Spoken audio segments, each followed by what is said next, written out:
Samunana nginibingelele nginamukele channel eMaswidi Mina Production onibingelelayo umxolisi mfana kaDlomo mangabe ke uyaqala ukufika ngicela ukuthi wenze leqiniso lokuthi subscribe mawuqeda ubale video ushaye like bese ke uyakhomenta kulolu daba namhlanje ngenza kwethu kule video ke yanamhlanje ngizeke neupdate okanye kuzonivezela ukuthi ke kwenzakaleni izolo eParliament lapho kuna ke iNational Assembly kade ke ihlangene khona njengoba ke ubona ke screenini sakho inamba ke lezi ke zama seats abatheme beyongena ke eParliament kade ke beyiphethe ke ezandleni umuntu nomuntu ke kade ephethe lezo inamba kusho ukuthi ke kuqaliwe ke kwakhethwa ke soqala nje ngoSpeaker wase KZN okugcineke kuwine uNontobeko Boys ongowe ANC kade ke eqhathwe ke nomkhonto wesizwe uMervin Dix yena ke lobaba umbona la esithombeni uphuma phambili ke unkosazana noNtobeko Boys bese ke siya ke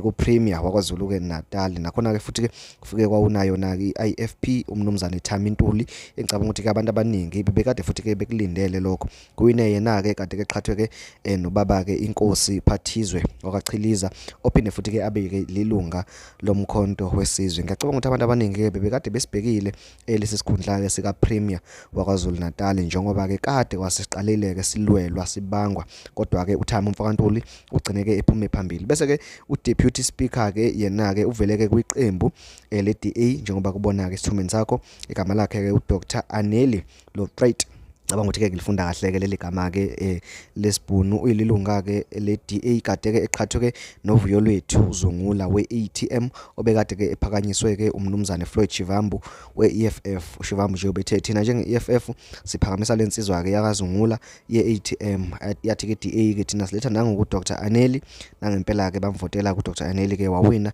ngeke bake likhulu ke futhi ke nakhona ke lapho bese ke siyobona ke uSpeaker ke khona ke kuwine ke inkosazane uThoko Thoko Didiza oyilunga ke le ANC nakhona ke uhlula ke unkosazane Veronica Mente oyilunga ke le EFF umhlula ke ngegebe elikhulukazi njengoba ke bewina lesi sikhundla ke sika Speaker of the National Assembly baningi kakhulu ke bekade ke besibhekile ke lesi sikhundla njengoba ke singesinye ke seyikhundla esikhulu kakhulu eParliament lapho khona ke amaqembu epolitiki ayayifake khona ke izikhalo njengoba ke iqembu le EFF sesikhona nje isikhalo sokuqala esifakile kungakapheli ngisho 2 hours ebekiwe ke uThoko Didiza kodwa already sesikhona ke isikhalo esesithunyelwe ke iqembu lika Julius Malema bese ke singena ke kumengameli ke wesizwe lapho khona ke umnumzane Cyril Matamela Ramaphosa eqhathwe ke nomnumzane Julius Silo Malema ongupresident okanye ke ongumholi weqembu ke leEFF iqembu ke leEFF likhuphulele uMalema walo